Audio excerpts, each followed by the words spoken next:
Dès sa projection première et jusqu'à l'obtention de la Palme d'Or le samedi 28 mai en soirée, Triangle of Sadness, sans filtre pour le titre français, le nouveau film de Ruben Östlund, a fait débat. Gageons d'ailleurs que jusqu'à sa distribution en salle, le 28 septembre 2022, et même après sa sortie, le film sera accompagné de sa cohorte de détracteurs et de ses inconditionnels. Parmi les plus vindicatifs, dans le meilleur des cas, Ruben Östlund a été traité de misanthrope. Il nous a semblé, de notre côté, qu'à travers cette désignation, la question centrale de Sans filtre avait été déplacée.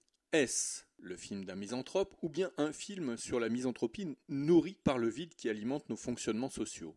Reprenons la construction du film dans un premier temps avant d'en observer les effets. Sans filtre est constitué d'un prologue où le ridicule, ou plutôt le grotesque, s'invite et donne le ton. Le film sera caricatural et il l'assume. Rien dans ce que nous allons voir n'est vraisemblable, mais tout concourt à nous parler de notre temps, de notre monde, de nos sociétés, de nous, d'une certaine manière.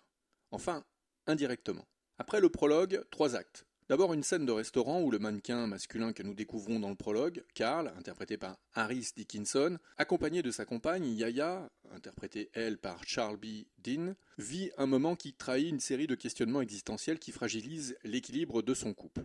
Dans ce premier acte, Östlund reprend à son compte le principe minimaliste qui avait fait l'objet d'un film entier, Snow Therapy. Le rapport du masculin au féminin et, inversement, s'observe à partir d'un événement en apparence banal, le règlement de la note du restaurant, mais qui cristallise nombre de problématiques, notamment sur le rôle de chacun dans le couple et sur l'image qui se dégage du couple en société. Les 2 actes suivants prolongent les interrogations soulevées dans le restaurant. Yaya, la compagne de Carl, mannequin et influenceuse, est invitée à participer à une croisière de luxe tout frais payée. Les personnages rencontrés ici sont des archétypes.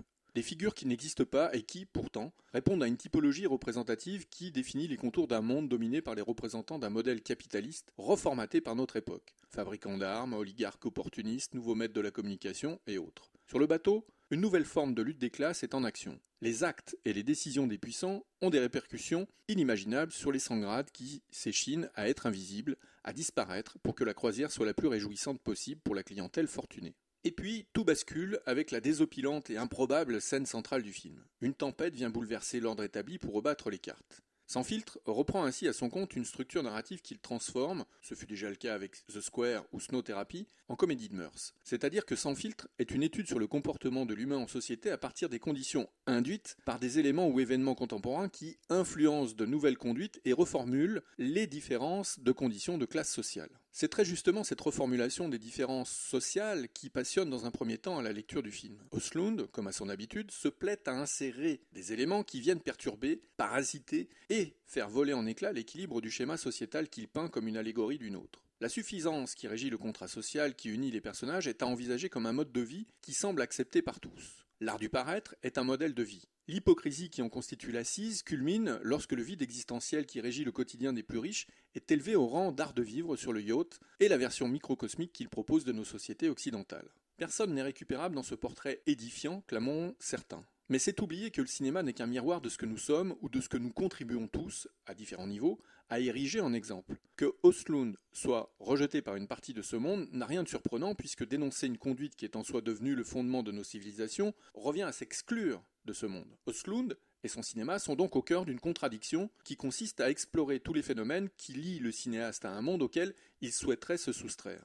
La farce exorcise le doute moral qui obsède l'auteur afin de lui permettre, ne serait-ce que le temps d'un film, de se détacher de ce monde qu'il se sait habiter et, d'une certaine manière, entretenir. Sans filtre ravive aussi quelques interrogations soulevées par les tonalités comiques et leur rôle politique qui furent auscultés depuis que la satire est utilisée dans les arts représentatifs, on pensera bien évidemment à Molière ou même à la Commedia dell'arte.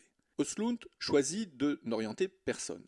Ce qu'il peint, ce sont ses propres questionnements et sa propre vanité. Sans filtre est donc à considérer sous l'angle de l'autodérision, comme un phénomène introspectif qui conduit le spectateur à s'interroger sur lui-même et sur le monde, puisqu'à aucun moment une morale généraliste ne se dégage du propos. Le singulier créatif qui se manifeste par l'omniprésence de Ruben Östlund derrière les images du film relève d'une complexité qui va à l'encontre du contenu. La construction formelle du film ne dissimule rien des intentions profondes du cinéaste. Derrière l'efficacité comique, qui semble structurée sans filtre, il y a la volonté d'universaliser un propos qui caresse l'espoir d'inviter le spectateur à trouver dans le film matière à raisonner et, pourquoi pas, à changer de condition avant que le processus d'anéantissement à l'œuvre, dans nos sociétés, ne devienne irréversible.